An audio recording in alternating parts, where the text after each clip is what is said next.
বাইনা আমার খবরে যখন নামাই দিবি, মুনকার নাকি আশা নাকি নাজির এবং বাসি নামক দুজন ফেরেশতা খবরে আসি, তারা মানদণ্ড করে লোকটা কেমন, বেহেশতি হবে না দুজকে হবে। বাবাজি, 4 জন ব্যক্তির খবরে মুনকার নাকি আসে না, তারা রিপোর্ট দিয়ে দেয় মুনকার নাকি আসে না। নবীগণের কবরে, সিদ্দিকগণের কবরে, শহীদগণের কবরে, সালেহগণের কবরে, হক্কানি উলামায়ে কেরামের কবরে, যারা ওলি আল্লাহ হয়ে গেছে তাদের কবরে মুনকার নাকি আসবে না। একটু চিল্লায় বলি মারহাবা। তারা সাক্ষী দিয়ে দেয় যে তার যে পোশাক, তার যে লেবাস, তার যে আমল, আর প্রশ্ন করা লাগবে না। কিতাবে এসেছে দাড়ির কারণে কবরে আযাব মাফ হয়ে যেতে পারে। মারহাবা বলে না, গিয়া বলবি মালিক তোমার বান্দার এত সুন্দর দাড়ি, ওই দাড়িওয়ালা নিশ্চিত জান্নাতি। শাহ ওলিউল্লাহ মুহাদ্দিস দেহলভী ওনার কিতাবে লিখেছেন, দয়াল নবীর সাথে স্বপ্নে ওনার দেখা হলো, বহুদিন পরে সাক্ষাৎ হলো। বলে ইয়া রাসূলুল্লাহ, বহুদিন পরে আপনার সাথে আমার দেখা হয়েছে গো নবী, আমাকে কিছু হাদিয়া দিবেননি, কিছু হাদিয়া দিবেননি? তখন নবীজি হাত মুবারক খানা দিয়ে দাড়ি মুবারক খানায় এইভাবে খেলাল করতেছেন। নবী দাড়ি মুবারক নাড়াচাড়া করতেছেন। শাহ ওলিউল্লাহ মুহাদ্দিস দেহলভী বলেন, নাড়াচাড়া করতে করতে নবীজির কালো কালো কুকরি কুকরি 3টা দাড়ি মুবারক খুলে গেছে, দয়াল নবীর হাত মুবারকে চলে আসছে। এমনি ওলিউল্লাহ, তুমি হাদিয়া চেয়েছো, আমার 3 দাড়ি মুবারক তোমারে আমি হাদিয়া দিয়ে দিছি। শাহ ওলিউল্লাহ মুহাদ্দিস দেহলভী বলেন, আমি শক্ত করে ধরলাম, ঘুম থেকে উঠিয়া দেখি দাড়ি, নবীজির দাড়ি মুবারক আমার হাতের মধ্যে আছে। আরো আছে, আর জোরে বলে ইয়া রাসূলুল্লাহ। রাসূলের নাম নিতে ভালো লাগে না? মুমিনের কাছে আনন্দ, স্বাদ লাগে, মজা লাগে। যার ইমান মজবুত তার তো আওয়াজ মজবুত। খারাপ খারাপ লাগে যার নেফাক আছে, যা কি আছে দিল সাফ না, দিল কি না সাফ না, দিল বালা লোক ভালা, দিল ভালা না লোক ভালা, কথা কোনা। যার দিল ভালো সে মানুষ ভালো। এই জন্য ইবাদত দিল সাফ করবে, ময়লা দিয়ে অসুস্থ দিল দিয়া কাজ হয় না। গানও ভালো লাগে, যাত্রা ওয়াজও ভালো লাগে, গজলও ভালো লাগে, নাচানাচি ভালো লাগে, নিজের বোরদার থাকতে ভালো লাগে, আরেকবার বোরদার থাকতে ভালো লাগে। কথা আছে কি না? সুস্থ দিল হলো নিজের বোরদারে থাকবো আর বোরদারে থাকবে, আর অসুস্থ দিল এইখানে থাকবো ওইখানে থাকবো, পরিণাম দুজনে যাইতে। কথা না। শাহ ওলিউল্লাহ মুহাদ্দিস দেহলভী বলেন, দয়াল নবীর দাড়ি মুবারক আমি সুন্দর করে প্যাকেট করে পকেটে রাখলাম। আমি যখন রৌদ্র দিনের বেলা রোদ আসমান থেকে লাগতেছে, বের হলাম, আমি ওলিউল্লাহ দেখি কোনো ছাতা নিয়ে বের হই নাই, কিন্তু মাথার মধ্যে কোনো রৌদ্র লাগে না, ছায়া লাগতেছে, ছায়া লাগতেছে। বুঝতে পারি নাই, আবার ঘরে গেলাম, নবীজির দাড়ি মুবারক ঘরে রাখিয়া বের হলাম। এবার দেখি সূর্য মাথায় লাগে, আমার ঘরে যাইয়া নবীর দাড়ি মুবারক পকেটে নিলাম, দেখি সূর্য আমার মাথায় লাগে না। ওলিউল্লাহ মুহাদ্দিস দেহলভী সুন্নতের বয়ান করতে বলেছেন, নবীজির ঝরে দেওয়া দাড়ি যদি আমি ওলিউল্লাহর পকেটে থাকলে দুনিয়ার সূর্যের আলো আমার দেহে লাগে না। যারা মুখের মধ্যে নবীর ভালোবাসা দাঁড়িয়ে রাখতে পারবেন, হাসরের মাঠে, হাসরের মাঠে 12 সূর্যের মুখের সূর্যের তাপ তোমার মাথায় লাগবে না। নবীর দাড়ির কারণে হাসরের ভয়াবহ থেকে বাঁচা যাবে।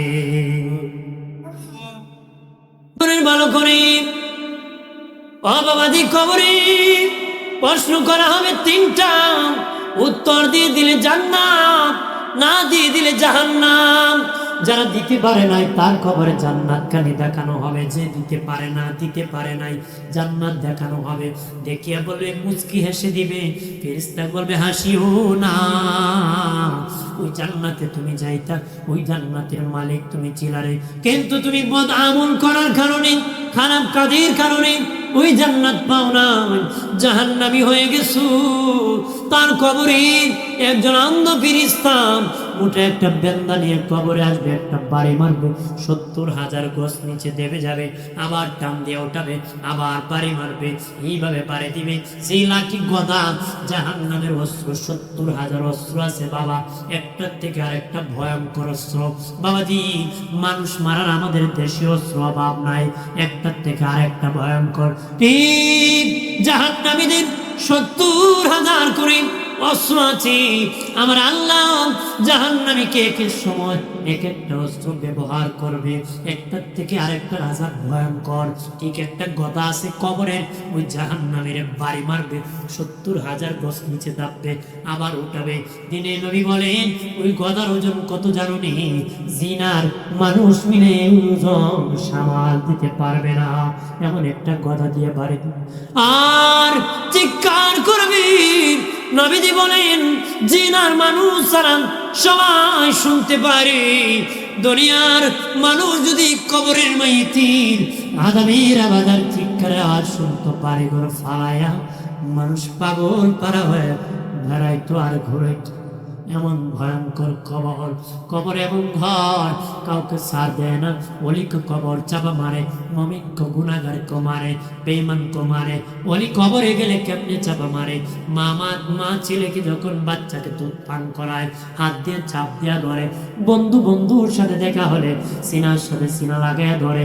ঠিক আল্লাহর অলি কবরে যাওয়া মারতো, দুই পাশের মাটি ভালোবেসে চাপ দিয়া ধরবি বাবা, ভালোবেসে চাপ দিয়া ধরবে। 2 নম্বর বেঈমান গুনাহগার, ঈমান আছে ঠিক না ফরমান গুনাহগার, তারা এমন চাপা মারবে, কি পরিমাণ চাপা দিবে, যেই পরিমাণ চাপ দিলে জিন্দেগি গুনাহ ক্ষমা হয়ে যাবে, ওই পরিমাণ চাপা দিয়ে হাসরের মাঠে জান্নাতি বানায় দাঁড় করাবে।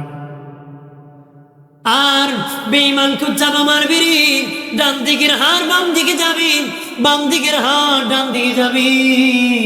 মার প্রথম দিন দুধ দেখিয়েছিল, নাকে মুখে বের হয়ে যাবে। ওই কঠিন ভয়াবহ খবর বাবাজি, একজন জান্নাতি কবরে উত্তর যখন দিয়ে দিবি, আল্লাহ বলবেন তার কবরে জাহান্নাম দেখে দাও। জাহান্নাম দেখানো হবে, সে হাওমা করে চিৎকার করে কান্না করবে। ফেরেশতা বলবে কাঁদিও না, ওই জাহান্নামে তুমি যাইতা, কিন্তু তোমার নেক আমলের কারণে জাহান্নাম তোমার জন্য হারাম হয়ে গেছে, জান্নাত রেডি হয়ে গেছে, জান্নাতের সাথে যোগাযোগ লেগে গেছে, কবর জগৎ হয়ে গেছে, পোশাক এসে গেছে, বিছানা এসে গেছে। তোমার জন্য ঘুমিয়ে পড়ো। কতদিন ঘুমাবা? ইয়াউমুল কিয়ামা, কিয়ামত পর্যন্ত ঘুমাইতে থাকো। মাসুর মানুষ যে ঘুমায় দুলামি এমনি ঘুমাও। সুবহানাল্লাহ, জুড়ে কা এইভাবে ঘুমাইছে। এইভাবে কি জান্নাতি লোক বলবে ফেরেশতারা রে অনুমতি দাও, আমি আমার বাড়ি যাব রে। ফেরেশতা বলবে কেন আপনার বাড়ি যাবা? আমার ছেলেকে জানাই আনবো আমি তো জান্নাতি হয়ে গেছি, আমার মেয়েকে বিবিকে জানাবো আমি তো জান্নাতি হয়ে গেছি। সুযোগ নাই, একদম দেখা হবে হাসরের মাঠে, এর আগে কোনো সুযোগ নাই। কবর চলতেছে, কবর হলো প্রথম স্টেশন, কবর হলো প্রথম ঘাঁটি।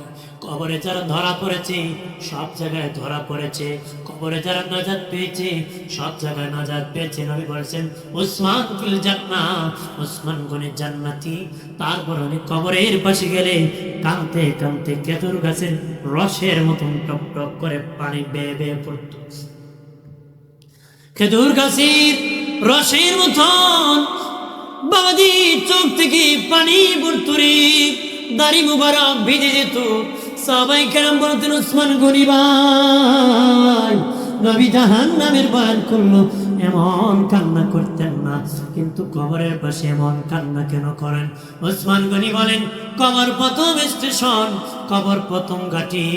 কবরে যদি ধরা পড়ে যায় সব জায়গায় ধরা পড়ে যাব, এই জন্য আমি উসমান কবর দেখলে কান্না করতে করতে বেহুশ হয়ে যাই। যেরকম সুবহানাল্লাহ। আর কিছুক্ষণ বলবো না, দোয়া করে ফেলবো। আপনারা যদি কোন কোন, কারণ আমি যত আগে নামতে পারি তত বাড়া, তত আগে বাড়ি যাই। আর কয়েক মিনিট বলবো তো, জি, বেশি কষ্ট দিব না, আর কিছুক্ষণ শুনবেন তো, জি, আর বেশি না, দিয়ে মোনাজাত করে তাবারক দিয়ে দিব। মারহাবা কর, জোরে কর।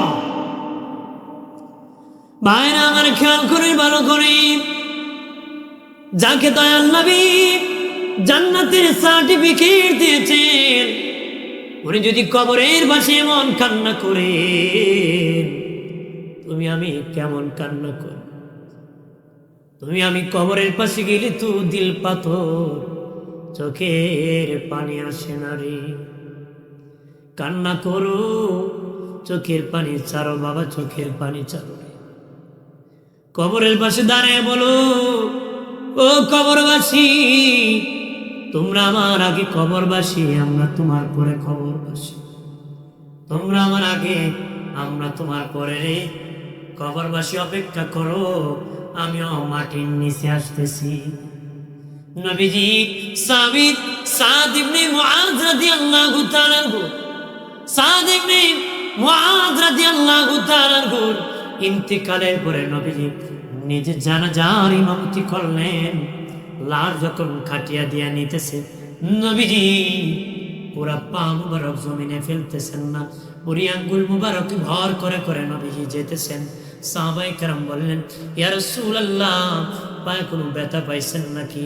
পানি পুরা জমিনে ফেলতেছেন না কেন গো নবীজি? নবীজি বলেন, হে বাবা সাহাবীরা, আমি যা দেখি রে তোমরা তা দেখো না, আমি যা দেখি তোমরা তা দেখো না। আমার সাদ ইবনে মুআযের জানাজায় তো ফেরেশতা শরীক হইছে, দু পা রাখার মতন কোনো জায়গা আমি রাসূলুল্লাহ দেখতে পাইতেছি না রে। কবরে যখন নামায় দেওয়া হলো, মাটি যাব দেওয়ার পরে নবীজি দুই হাত বাড়াইয়া কান্নায় ভেঙে পড়ে গেলেন। আল্লাহু আকবার বলে দাও। আমার আল্লাহর নবী সরওয়ারি, আমার মায়ার নবী কান্ডারি, দয়া করো আমি দয়ার ভিখারি, দয়া। জোরে জোরে। আমার আল্লাহর নবী সরওয়ারি, আমার মায়ার নবী, মায়া করো আমি মায়ার ভিখারি, দয়া করো আমি দয়া। হাসরের কান্ডারি হয়া নিয়মরে পার করিয়া, হাসরের কান্ডারি হয়া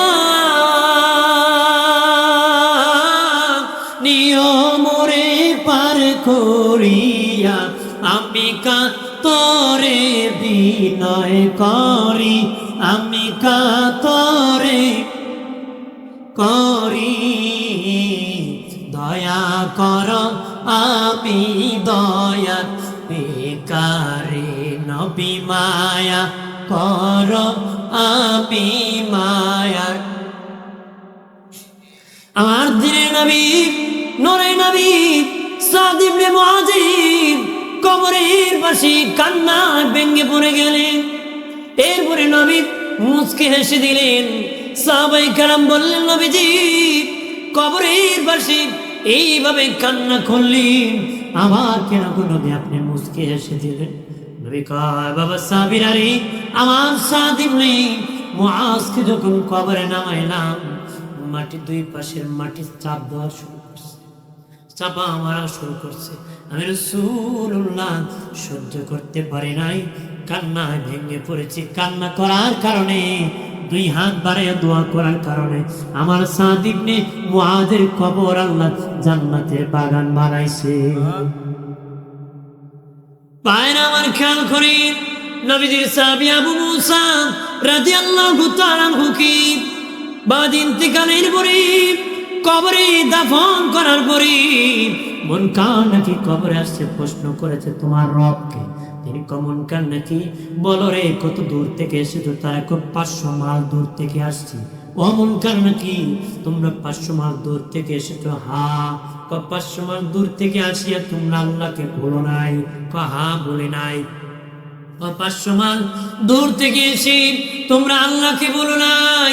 আর আমি আবু মুসা মাটির কয়েক হাত উপর থেকে নিচে এসেছি। আমি আবু মুসা মাটির কয়েক হাত উপর থেকে নিচে এসেছি।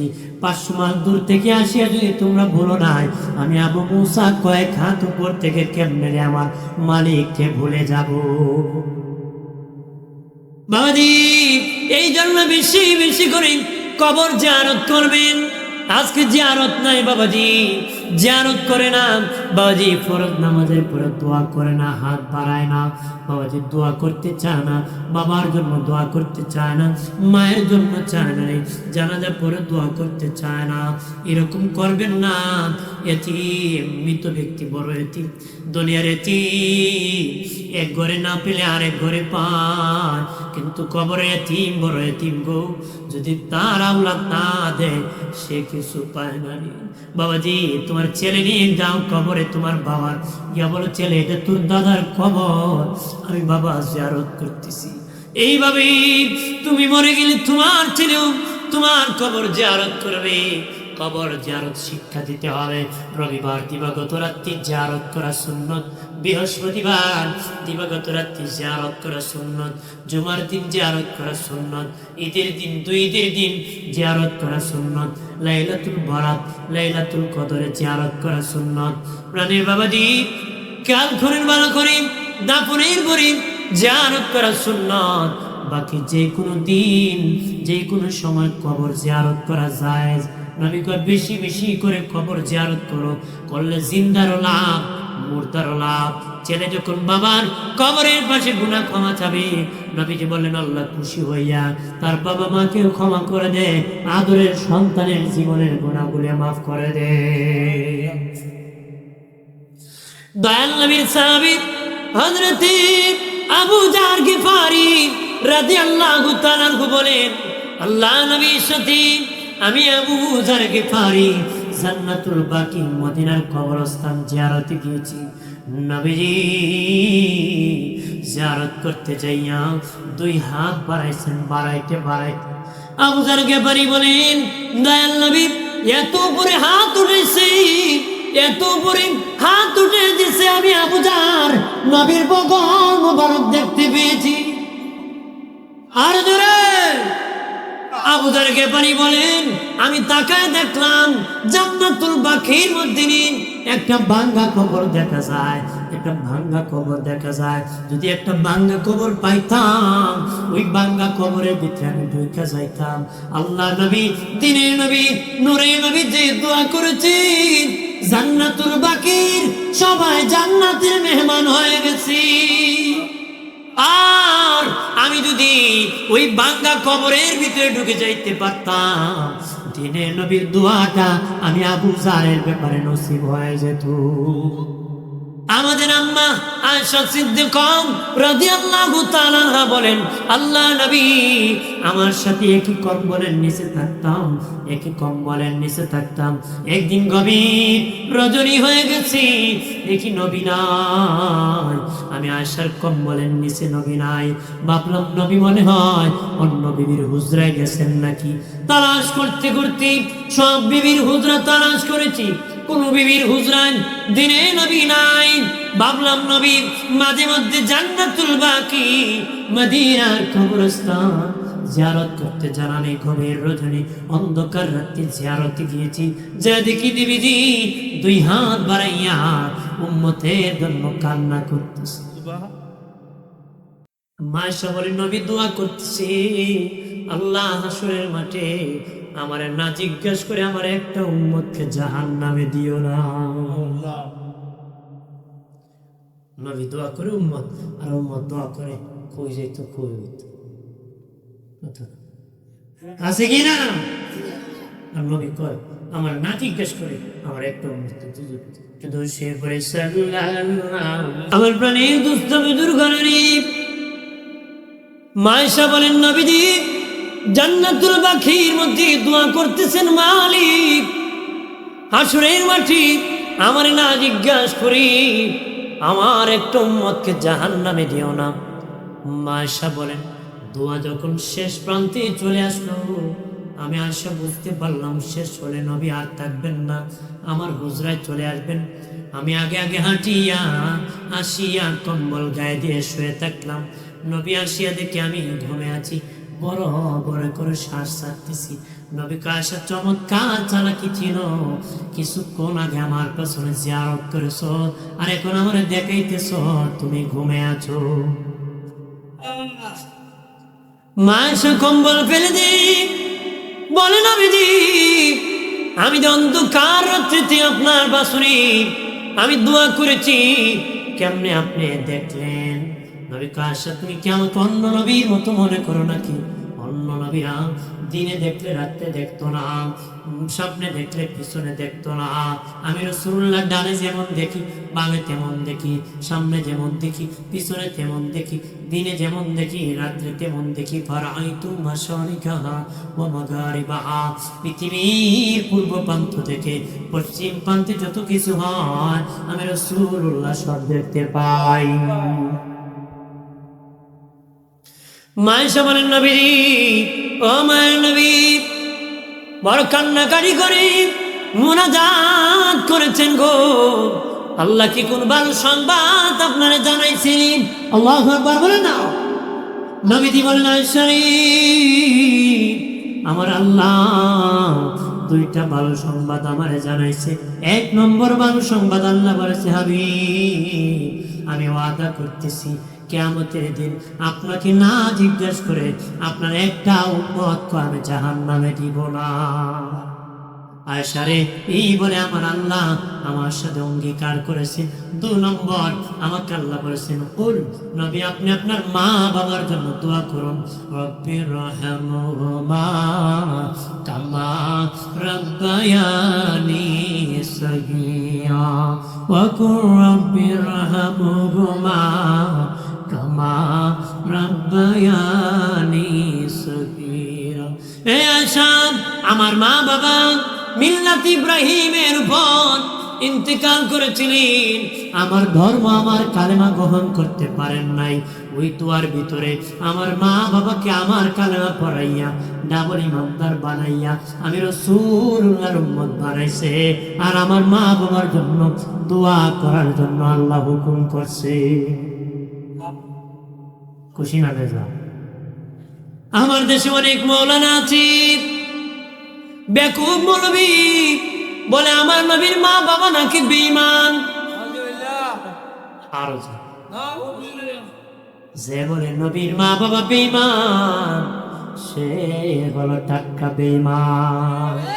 ইমাম জালালউদ্দিন সুয়ুতী বলেছেন, কেউ যদি আল্লাহকে গালি দেয় আবার কালেমা পড়ে মুসলিম হয়ে যাবে, কিন্তু কেউ যদি আমার নবীকে নিয়ে তার পরিবার নিয়ে মন্তব্য করে, গালাগালি করে, বিশুদ্ধার করে, কিয়ামত পর্যন্ত কালেমা পড়লে মুসলমান হতে পারবে না। ভাইরা আমার খেয়াল করেন, জানিয়ে রাখুন বাবা, ও বাবাজি আমার নবী নয়, আমার নবী তোরের কথা পৃথিবীর কোন নবী বেঈমানের ঘরে জন্মগ্রহণ করে নাই, সব নবী ইমানদারের ঘরে জন্মগ্রহণ করেছে। অনেকে বলতে পারে, ও সত্তাগঞ্জের হুজুর ইব্রাহিম নবীর বাবা আদর ঠাকুরের কথা শুনেছি, আদর ঠাকুর ব্রাহ্মণ ছিল, মূর্তি বানাতো। আপনি বলেন পৃথিবীর কোন নবী বেঈমানের ঘরে জন্মগ্রহণ করে নাই, আর ইব্রাহিম নবীর বাবা তো আদর ঠাকুর বেঈমান ছিল। তাফসীর করে দেখেন বাইনাস সতর, হাসিয়া করে দেখেন বাবা আদর ঠাকুর ইব্রাহিম নবীর জন্মদাতা পিতা না, আদর ঠাকুর ইব্রাহিম নবীর লালন পালনকারী পিতা। ইব্রাহিম নবীর জন্মদাতা পিতার নাম তারেক, উনি ইমানদার ছিলেন বাবা। পৃথিবীর সব নবী ইমানদারের ঘরে আগমন করেছে, আমার নবীও সেরা মুমিন জান্নাতীদের ঘরে আগমন করছে। তাহলে এখান থেকে পেলাম নবীজি নিজে কবর জিয়ারত করেছে, আমরা কবর জিয়ারত করব, কবরকে সম্মান করব, কবরকে সংরক্ষণ করব, বেশি বেশি করে মাইয়েতের খবর রাখবো। রাজি আছি? এতিম মাইয়েতকে বলবা না, বললে বাবা তোমারও ভুলেছে, তোমারও কি তুমি বলবা, তোমাকে বলবে তুমি কঠিন, আল্লাহকে আমি তোর ব্যাপারে কঠিন। তুমি বান্দার ব্যাপারে যত সহজ, আল্লাহকে আমি তোর ব্যাপারে তত সহজ। সুবহানাল্লাহ। অনেকে আছে না, মারা গেছে একটু মাফ করতাম না, কি করতাম না, ধর্ম আসলে আল্লাহকে তুই ধরবে, হ্যাঁ আমি ধরবো তোকে, আমি ধরবো কি? তাহলে ধরা কঠিন কোনটা? আল্লাহটা। আপনি যদি কোন আল্লাহ আমি আমার কাছে তার এই পাওনা ছিল, আমি ক্ষমা করে দিচ্ছি, আল্লাহকে ফিরিস্তা হে কি কর, ফিরিস্তা কয় হেরি মাফ করে দে, আল্লাহকে মাফ করার গুণ তো আমার, হেরি নিয়ে আসবে বলে আল্লাহ হেরে দিয়ে সামান্য দয়া দিছে, এই দয়ার থেকে মাফ করে দিচ্ছে। সুবহানাল্লাহ। আল্লাহ আমার দেওয়া সামান্য দয়ার থেকে যদি আমার বান্দার প্রতি এত দয়ালু হতে পারে, আমার তো দয়ার ভান্ডার অভাব না, তোরা সাক্ষী থাক, পরে আমি মাফ করে দিচ্ছি। এই জন্য আমরা মাফ করতে শিখবো, মাফ করতে শিখবো, কবরের মাইয়িতকে স্মরণ করবো, কবরস্থানকে ভালোবাসবো। কথা কথা রাজি আছি? কবরে এখন কাউকে ছাড় দিবি? কবরে আজাব বিশ্বাস করেননি? অনেকে আছে করে না, অনেকে আছে কি কি কয় মহাশূন্যে নাকি গ্রহ ছিল, হঠাৎ করে বিস্ফোরণ হয়ে পৃথিবী হয়ে গেছে, তাহলে কবরে আজাব না তো আল্লাহ মানে কি মানে না? আল্লাহ বলতে কিছু নাই। আপনি কোন আমি যদি কই কেন লোহার টুকরা বিস্ফোরণ হয়ে মাইক হয়ে গেছে, আপনি কি করবেন? করবেননি। এতক্ষণ ভাবছিলাম বললো না ভালো, তার একটা সিরা করবো কিনা, স্বাভাবিক তার সিরার কথা নাই, লোহা বিস্ফোরণ হয়ে মাইক হয়ে গেছে বললে তার সিরাও, যারা মহাশূন্যে বিস্ফোরণ হয়ে পৃথিবী হয়ে গেছে, হ্যাঁ তার কেমন শিখছে কইতে পারে না? শিক্ষিত মানুষ তার কেছে, তো শিক্ষিত লোকের তার বেশি বলেন না? এক শিক্ষা অফিসার গেছিল এক শিক্ষা প্রতিষ্ঠান, ক্লাসরুমে ঢুকে কয়ে এখন কোন ক্লাস নেই, ছাত্ররা অঙ্কের ক্লাস, ভালো সময় একটু অঙ্ক, ছেলে মেয়েরা কাগজ কলম নিছে, স্যার কোন অঙ্ক কি? তোমাদের স্কুলের গেট থেকে ক্লাসরুমে আসতে আমার 10 মিনিট সময় লেগেছে, বলো তো আমার বয়স কত? অঙ্ক বুঝছেন নি? ছেলেরা কাগজ কলম পালায় বই দিচ্ছে। প্রত্যেক ক্লাসে দেখুন 2-1 ফোন দিক মার্কা ফুলা থাকে, আবার চালাক থাকে না, হে ট্রেন করে এমনি আঁকড়ে দিচ্ছে। একটু বলে স্যার অঙ্ক করছো রে? স্যার আমি করছি। ক বয়স কত? স্যার আপনার বয়স 60। আন্দাজি ঘুষে গিয়েছিলাম। স্যারে কয় অঙ্ক করতে তো সূত্র আছে, তুই অঙ্ক করছো, কোন সূত্র করছো? স্যার বিনা সূত্রে আমি অঙ্ক করি নাই, অবশ্যই সূত্র দিয়ে অঙ্ক করছি। কোন সূত্র? আমার বাড়ির পাশে একটা শাসক্ত ভাই আছে, আধা পাগল, বয়স 30, আপনি পুরা পাগল বয়স 60। কারণ আধা পাগলের যদি 30 হয়, পুরা পাগলের কত? নাস্তিকরা পুরা পাগল, পাগল ছাগল ছাড়া এমন কথা বলতে পারে? আমরা ইমানদার, আমরা বিশ্বাস করি কবরে যাব, হাসরে উঠবো, বিচার করি, জান্নাতে যাব, আশা করি কিনা? ইবাদত করলে আশা করা যায়, লেখাপড়া করলে চাকরির আশা করা যায়, আল্লাহর গোলামি করলে জান্নাতের আশা। লেখাপড়া না করে চাকরির আশা করা ভুকামি, ইবাদত না করে জান্নাতের আশা করা ভুকামি কিনা? আসলে মাঠে পায়ে পায়ে বিচার দিতে হবে, আদালতে জবাব দিতে হবে কিনা? কেউ কারো আপন হবে না, বাপকে দেখলে ছেলে পড়াবে, মাকে দেখলে মেয়ে পড়াবে। এক ব্যক্তি মিজানের পাল্লা গেলে একটা নেকি বাকি থাকবে, আল্লাহ বলবেন জাহান্নাম। তখন সে বলবে মালিক আমাকে একটু সুযোগ দেন, দেখি আমার নেকিও একটা নেকি দেয়। তখন বাবাজি আল্লাহ বলবেন যা দেখ দেখ তোর নেকিও একটা নেকি দি। সে হাসরের মাঠে ঘুরাবে, কত বন্ধু পাবে, ভাই পাবে, বাবা পাবে, সবাই ফলাবে, কেউ নেকি দিবে না। ভয়ঙ্কর কেমন ফলাবে? বাঙালি পুত্রনি করোনার সময় কেমনে বউ ফলাইছে, জামাই আমেরিকার থেকে আসবে শুনছে, বউ গাঠটি নিয়ে ফলাইছে, কয়তা আইতা লাশ হইতো জিন্দা কেন আইলাই? লাশ এলে তো আমার দেখো না তো, জিন্দা আইলে তো আমি ঘুমারি লাগবো। কথা হলো করোনা লইয়া আমার বিড়ি গাঁটটি নিয়ে ফলে চাইতে আইতে ফলে মুখা খেলে আলটা। এই জন্য বাপ মরছে ছেলে লাড়ে দেখে, ছেলে মরছে বাপ দেখে না, মা মরছে কেউ কারো আপন হয় না। ঠিক ওই যুবক ঘুরতে ঘুরতে দেখবে একটা লোককে জাহান্নামের ফিরিস্তারা বেরি লাগাইয়া জাহান্নামের দিকে টেনে নিতেছে। তখন ওই লোক জাহান্নামী লোক, যে লোকটা ঘুরতেছে একটা নেকির জন্য, তার কোনো ভাই এত দৌড় কেন দিতেছেন? ঘেমে গেছে, কিতাবে আসছে তার ঘাম বেয়ে বেয়ে পড়বে। সে বলবে তোমার কাছে বলে লাভ নাই, কত মানুষের কাছে বলেছি কোনো ফায়দা হয় না। বলিয়া দেখো ফায়দা হতে পারে। ভাই আমার একটা নেকি লাগে, একটা নেকি হলে আমি জান্নাতি হয়ে যাব। তখন ওই লোক জাহান্নামে যাওয়ার প্রতি বলবে ভাই তোমার একটা নেকি হলে জান্নাতি হয়ে যাবা, আর আমার কোনো নেকি নাই, একটা নেকি ছাড়া ওই নেকি দিয়ে জীবনে জান্নাতে যেতে পারবো না রে। যাও, আমার এই নেকি দিয়ে জীবনে কোনো কাজে আসবে না, যাও। আমি জাহান্নামে যাওয়ার প্রতি আমার সামান্য দয়া করার সুযোগ আছে, নেকিটা তোমাকে দান করে দিছি। একটা নেকি নিয়ে আল্লাহর দরবারে যাবি, ও মালিক আমি নেকি পেয়ে গেছি। আল্লাহ বলবে হাসরের মাঠে তোরে কে দয়া করলো? আজকে তো আমি দয়া করব, আর কেউ দয়া করতে পারবে না রে। হে বান্দা তোরে কে দয়া করছি? সবাই নাফসি নাফসি বলতেছে, তোরে আজকে কে আবার দয়া করছে? আল্লাহ জাহান্নামে চলে যেতেছে লোকটা কয়েকটা নেকি আমারে দান করছে। আল্লাহ কো ফিরিস্তা হেরে ধর, হে আবার কেমন? তার সামান্য থেকে দিয়ে দিছে। আল্লাহ কো তোর কি আছে? কয় মালিক আমার কিছুই নাই, একটা নেকি আছে, দেখলাম তোমার বান্দার বড় উপকার হয়, দয়াটা করলে, এই জন্য একটা নেকি দিয়ে আমি দয়া করছি, তারে দয়া করছি। আল্লাহ কো তোর সামান্য বান্দার একটু সামান্য নেকি থেকে যদি আমার বান্দারে তুই দয়া করতে পারোস, আমার তো দয়ার বান্দারের অভাব নাই। এর উসিলায় তোরা দুজনকে মাফ করে জান্নাতের মেহমান বানায় দিলা। তুই সামান্য নেকি তুই আমার বান্দারে দিয়ে দিস, আমার অভাব না, তোরে আমি দিব না, যা তোরে আমি মাফ করে দিছি। আর আরেকবার দুইজনকে আল্লাহ কিন্তু জাহান বলছে, একটা দৌড় মারবো, এটা আমার শেষ কথা, একটা দৌড় মারবো আর একটা আস্তে আস্তে আল্লাহ দৌড়ালে ফিরে যেটা দৌড় মারছে এরকম এত দৌড় মারলে কি? তো আল্লাহ দুনিয়াতে তোমার একটা হুকুম আমি পালন করছি, একটা হুকুম কি পালন করছি না, এই জন্য আজকের এই যে সরাসরি তুমি হুকুম করছো, ভাবলাম হুকুমটা তাড়াতাড়ি পালন আর দিন নেই। আল্লাহ তোমার হুকুম তাড়াতাড়ি পালনের জন্য আমি দুজকের দিকে দৌড় মারছি। আর একটা গেছে আস্তে আস্তে আর বাঁকা করে আল্লাহ টাকা আছে। আল্লাহ তো তুই এইভাবে গেলি? আল্লাহ আমি ওয়াজে গেছিলাম, মসজিদে জমা পায়ে বয়ানে শুনেছি, ওস্তাদের মুখে শুনেছি তুমি নাকি রহমান, তুমি নাকি রাহিম, তুমি নাকি দয়াবান, তুমি নাকি বান্দাকে ক্ষমা করে। এটা জাহান্নামে যাওয়ার পর তোমার দয়ার কথা বলি নাই, আমি বারবার বেহায়ের মতো তাকাইছি, তুমি নিয়ে মাফ করো।